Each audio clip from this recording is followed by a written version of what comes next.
timeout, but not right here. Welcome to the Sportsline Podcast here on the CHCH and Parent Media platforms. I'm Bubba O'Neill.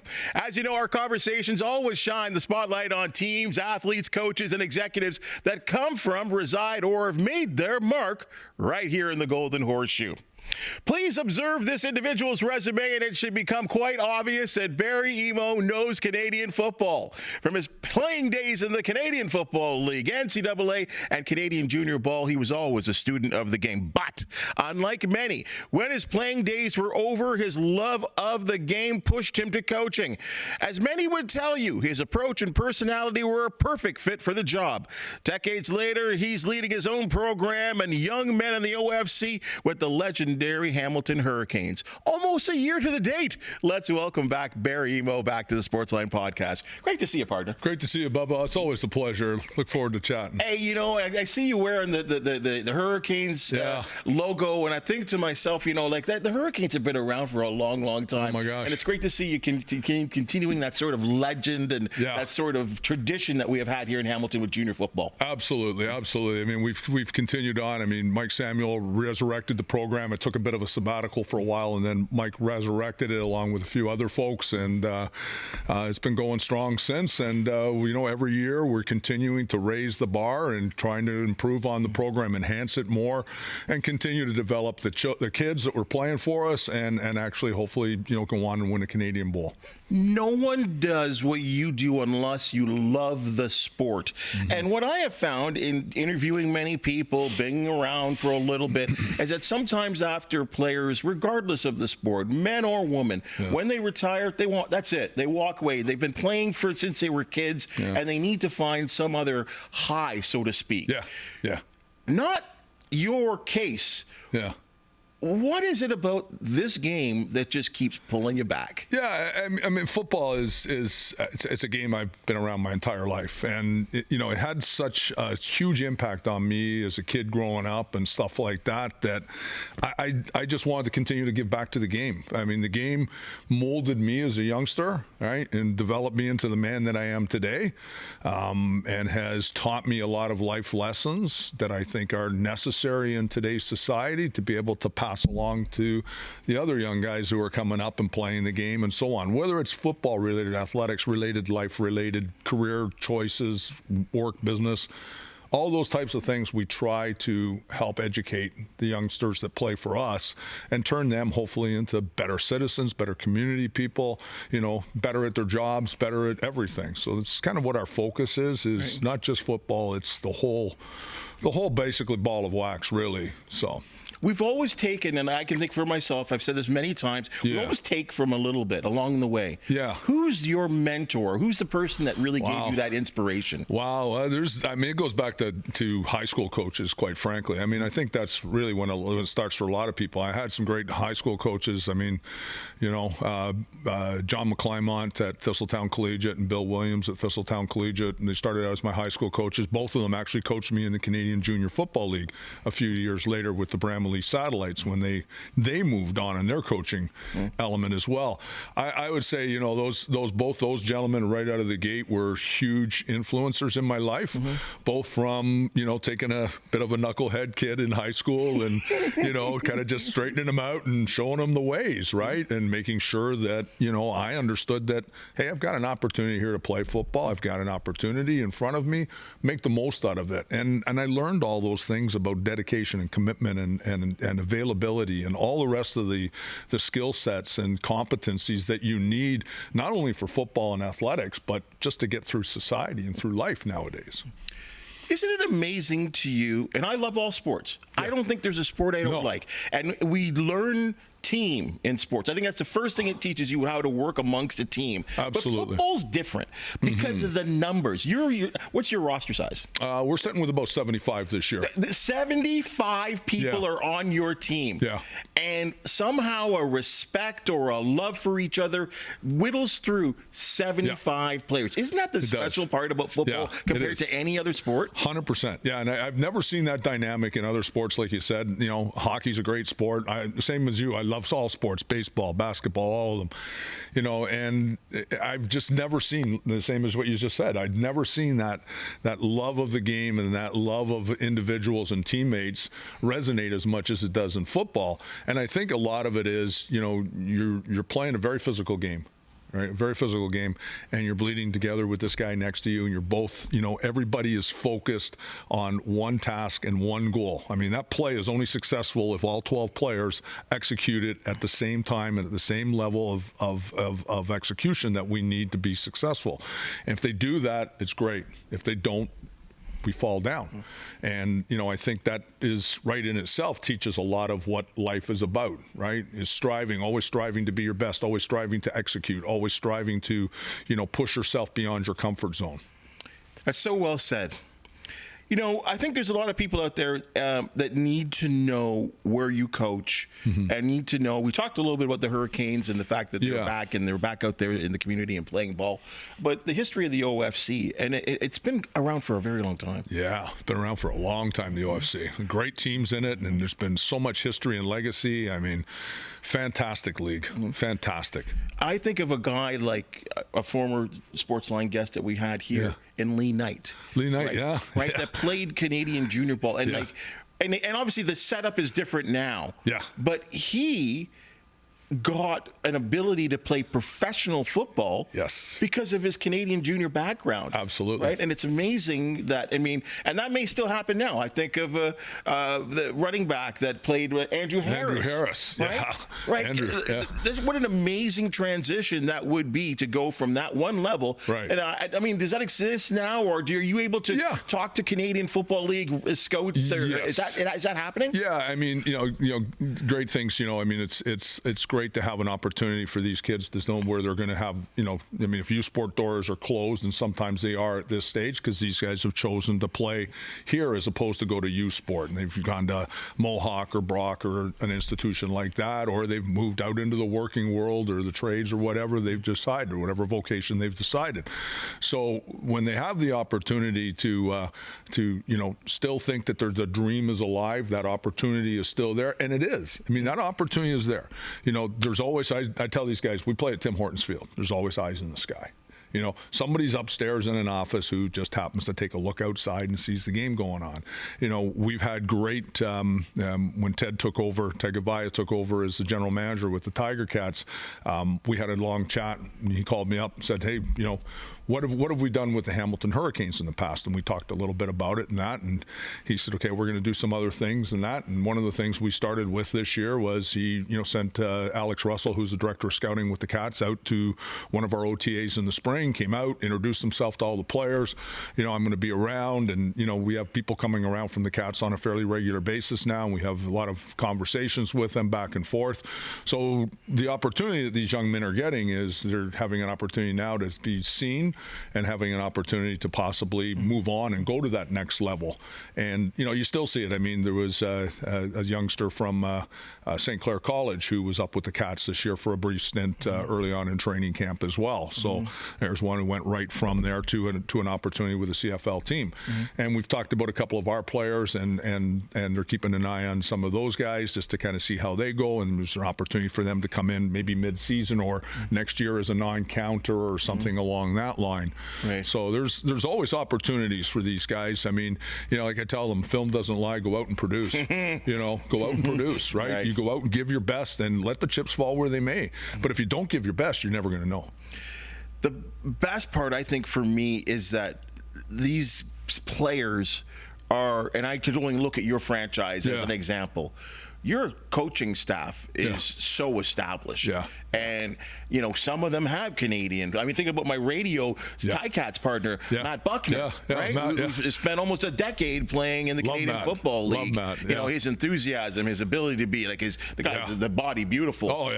And what he can live and push to other kids in terms of learning. And this is the way to do it. Absolutely. And you've got many of those guys. Yeah, we're fortunate. We've got about 20 coaches on staff. 20? Yeah, 20 coaches on staff. We like to, I kind of always thought, just like for players and like for all of us, life happens from time to time, right? And we don't want to have, a positional group without a coach there. So if we've got a couple of, positional coaches that, cross over, great. And that's what we've been able to do, and it's helped. I mean, we've got a little bit of our offensive coordinator who's stuck overseas right now trying to get back home, but come on, Air Canada, help us out here a bit. As you said, real life. Real life. I don't make this stuff up, right? That's fabulous. Yeah. That's fabulous. And it's got to mean a lot for the kids, too, and maybe open their ears a little bit, too. This guy knows what he's talking about. It does. It goes a long way. And, we've got guys who are ETF officers. We've got guys who've got other, great, good jobs and good positions and careers that they're learning from. So they're not just learning the football aspect, they're learning other opportunities that are out there in life as well, right? So, and the mentorship piece, I think, is one of the biggest pieces in football.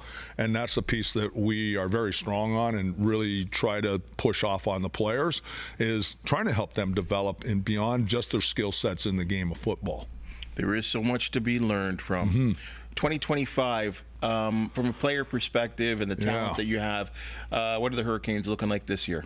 Yeah, 2025. I was excited at the start of the season, and then the season started, and wasn't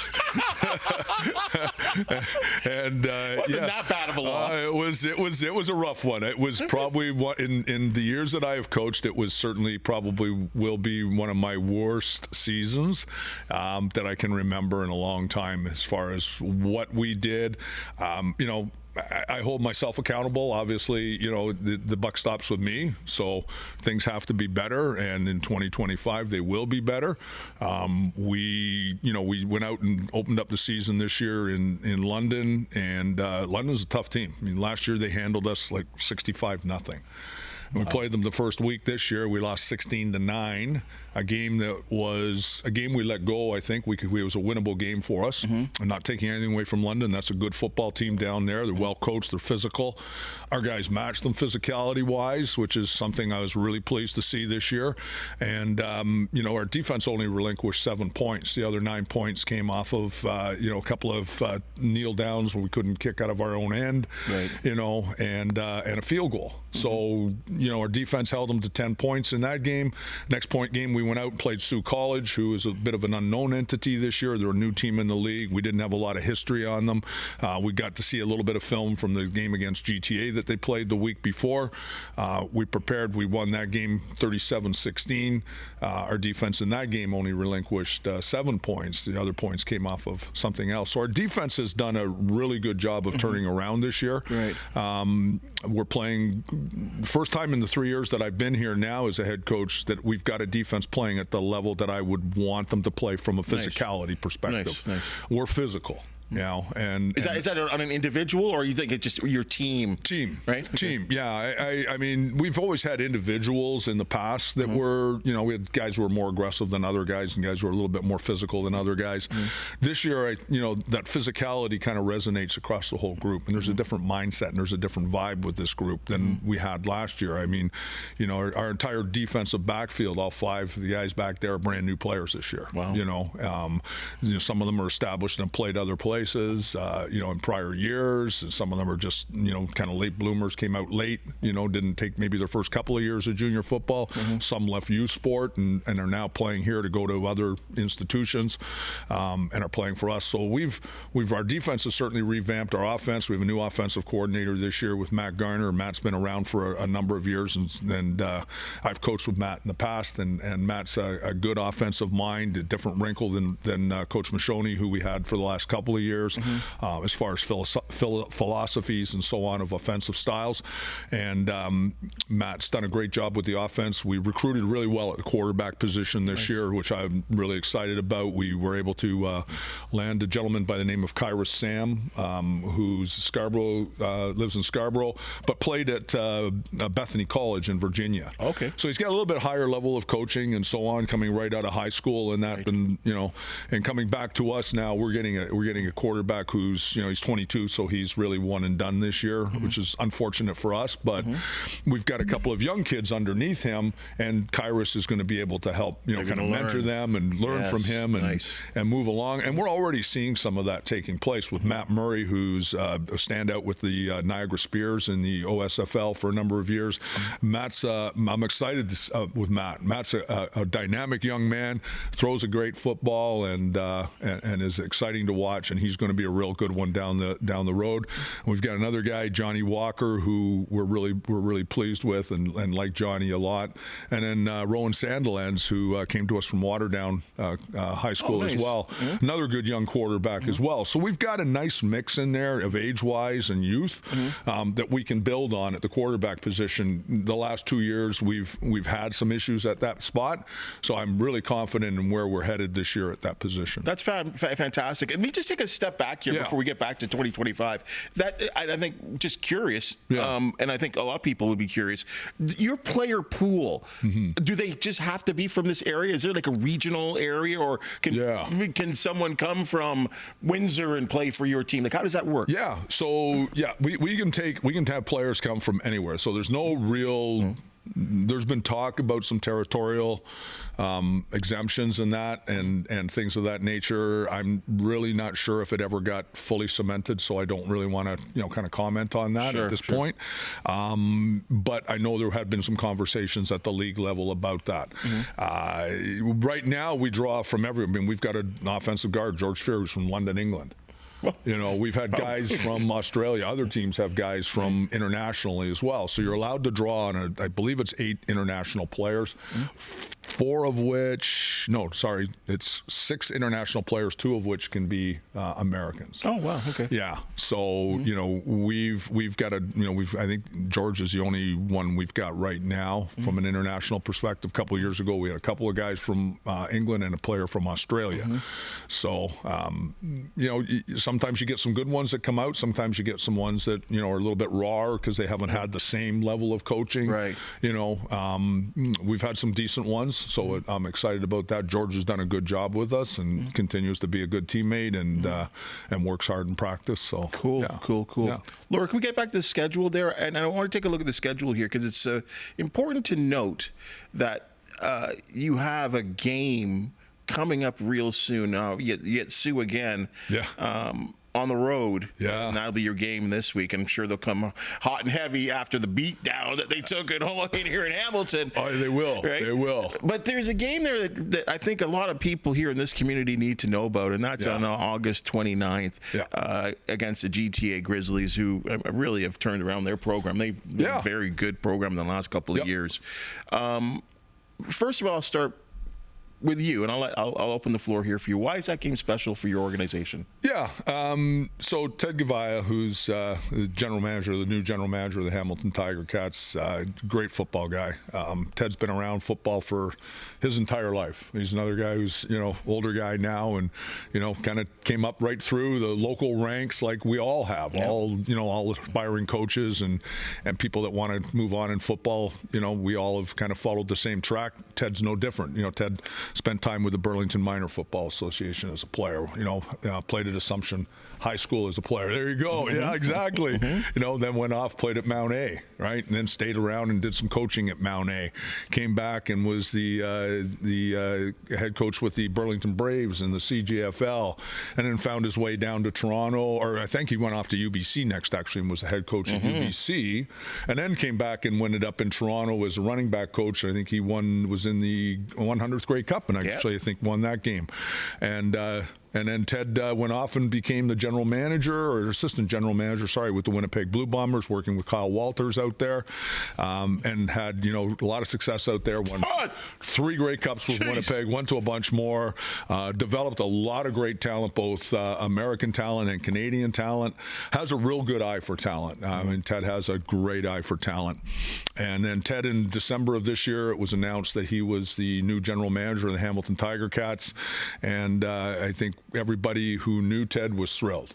And I know the Ticats were thrilled that they got their man. And I think, Ted's done a great job in getting that team to the level they've got them to now. He's brought in a lot of good talent. I mean, you look at some of the players that he's directly affected and brought in out of Winnipeg and that. I mean, they've made a big difference there for them. Impact. Yeah, I mean, Lawler's, there's a Cole, guy. Yeah, so good on specials. Exactly. So they've done a great job, and he did a great job over there with that. And unfortunately, in April, I believe it was this year, it was announced that Ted had unfortunately come down with cancer. And a difficult one. So I don't want to comment too much on it. I don't, because I'm not sure how much of it is public knowledge. So, but when I found out about it, I said to Mike, Mike Samuel, the president of the Hurricanes, I said, we've got to do something. That's a guy who's been in football for a lot of years and who's worked really hard to build this game at the grassroots level. And, to me, as an aspiring pro coach, somebody who loves the game and just wants to move up and do whatever I can in the game of football, I look at Ted as a man who did it the right way. He worked his butt off. He did all the right things. He had a goal, he had a focus, he had a vision, and he stuck it and he worked it.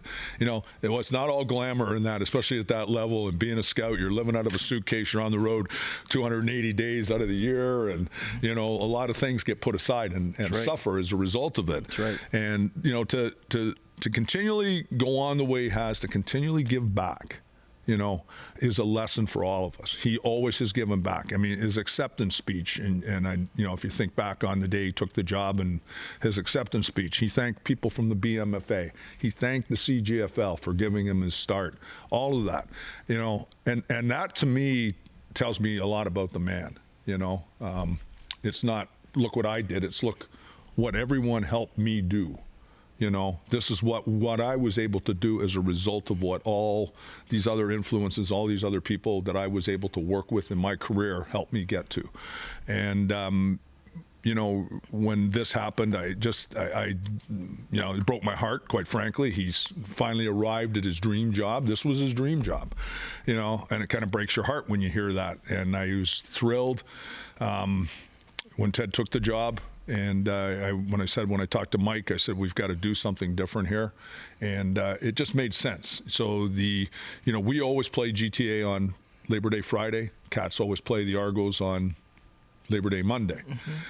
Ted coached the Argos. He's now the general manager with the Hamilton Tiger Cats, CJFL. Ty was right. I went to Mike. I said, we got to call this game now going forward. This is going to be referred to as the Ted Goveia Bowl. Played every Friday Labor Day weekend at Tim Hortons Field between the Hamilton Hurricanes and the GTA Grizzlies, the Toronto Grizzlies.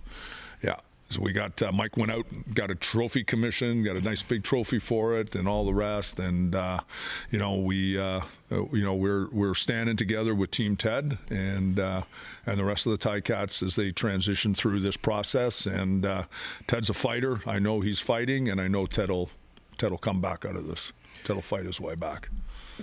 It's amazing to me because, again, I feel the same feelings you have. Mm-hmm. I try to keep him trapped in a little bit. Yeah. I know when someone talks about it as you do, I tend to get a little emotional. Yeah. Because I, too, when he was named the general manager of the Hamilton Tiger Cats, and again, as you just said so eloquently there, too, you knew what that meant to him. Yeah. Not only just to be a CFL general manager, but to be a CFL general manager at home. Yeah. And what that meant to him. Yeah. And the reward. And you're right. Anyone that knows Ted Goveia knows the work that he put in. And you're so correct in saying those scouting jobs. Yeah. Anyone, and I can say this a little bit because TV sometimes does this to you as well too. Pro sports does this as well too. Yes. You're missing birthday parties. You're missing friends. Your dedication to the sport takes over and takes away from a lot of stuff that a lot of the regular people out there get to enjoy. Absolutely. And you have to do it to be successful. Yep. And he did it, and he did it well without complaining. Yep. And he did it with a goal. Yes. So hence the reward of seeing him reach the top and be able to run a franchise at the professional level, was just so rewarding for someone like myself that, you know, like I said, known back in Assumption High School days. In fact, he took 53 away from me. Oh, there you go. That's the number. After I moved on, he wore 53, right? And so, and he was an old war horse on the offensive line, right? Oh, yeah. So to see him and follow him and see where he got to, and always check in and say, hey, where's Ted these days? Oh, they said he's Mount A, like all this thing, and like, man, that guy's grinding, right? And to see him right there, that moment right there that you're seeing on the screen, folks. I can just tell you what a moment that was for him. And I hate to say this, but to only months later be informed of the news that he was informed with is just a real punch in the gut to all of us. 100%. 100%. And that's why I'm really happy to see what you guys are doing. Yeah, thanks. I don't care if there's 10 people there, 100 people, or 1,000 people, right? What you guys are doing is right. And a lot of, and the respect that he has earned, and I'm not going on and on, I'm sorry, folks, but like, it means that much to you and to me and to so many people, because Team Ted jerseys are being worn by you. And I first saw them with the Tiger Cats, and then all of a sudden you see the BC Lions are wearing Team Ted jerseys. The Elks, the Bombers, everyone around the league. Argos, even the Argos. Argos, right? Recognizing, like, hey, sickness happens to a lot of people in life. But to see the league, not only the Ticats and not guys like us in town, to see the league rallying around Ted, hopefully that gives him the strength, as you said, to get through what he's getting through. And I've heard that, you know, a lot of these things have meant the world to Ted. You know, I've heard that from other folks that are closer to Ted, and that you know, the pictures, the photos, the Team Ted shirts, the support that he's garnered, you know, from everyone. You know, I've attended OSFL games this year. I was at the Burlington Stampeders game earlier in the year, and you know, they did a nice thing prior to the game to recognize, you know, Ted again at that game as well. I think it's fantastic. You know, I always use a phrase when I'm talking to my players about community support and involvement in that, and that's aspire to inspire. Well, that's what he's done. Woo. Tough stuff. Tough stuff. Hey, you talk about the Ticats, and it's I know you can't help but keep your eye on the Ticats as well too. Tough transition here, but, right? But the Ticats, you got to be loving what they're doing this year. Oh yeah, absolutely. Right? Yeah, they're exciting. I mean, they're exciting right now, right? I mean, they're playing exciting football, and they're winning games this year, which they struggled at last year. You know, a lot of it gets back to recruiting and who they brought in, and you know, coaching. Obviously, I mean, I was impressed. I was fortunate. You know, Ted gave me an opportunity to go through training camp this year, and I got to spend a couple of weeks down there, which was fantastic. And you know, it was exciting to see. You know, the coaching staff he's assembled down there is incredible. You know, Scott's a great head coach. The OCs, the DCs, all the positional coaches they have. I mean, what an energetic group. You know, it was really, really, really good to be around them and see. You know, really great efforts by the players, everybody that they'd brought in. I was really impressed with how well training camp ran this year, and I think that set the tone for how they came out of the gate. I mean, you know, they came out, they're off to a quick start, and they've had a couple of tough games the last couple of weeks. 4 games in 19 days. Yeah, I know. They played a lot, right? Back to back to back. So now they get a little bit of a break here before Labor Day, and I know they'll come out, you know, gunning for bear on Labor Day. It's the Argo. It's always it's the classic, right? Yeah, no doubt. And five of their final 8 games at home. Yeah, which I think is going to be a nice lift for them as well too. Yeah. When you're at a camp like that, for someone with your experience at all levels, when you see how much different was training camp there compared to when you were a player? Yeah, I mean, it's changed. I mean, you know, we were more physical back in those days. There was a lot more hitting and stuff, and drills were different, and you know, the whole thing was just a little bit different as far as the game was concerned. You know, I mean, the thing with football is football's football. Football's been football since the day it was invented. I mean, everybody twists in that, but it's what's old is new and what's new is old.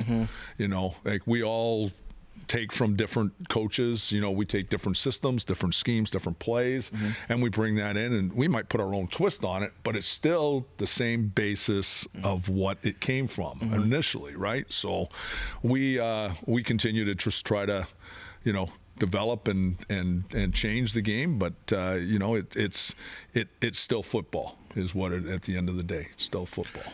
Twitter is one of the more wonderful social media things because it gives you the instant reaction and people, you can say your opinion. Yeah. And there's a lot of opinions out there right now about the Canadian Football League and things that need to change or things that could change or it should be done this way. I mean, you're a student of the game and you watch the game at all levels. Yeah. Is there anything about the CFL right now that you think needs changing or refreshing or like a rule or is there anything about it? I'll be honest with you, people's attitudes. Really, I mean, Canadian football is a great game. It's an exciting game. I would rather watch. I'm a huge Green Bay Packer fan.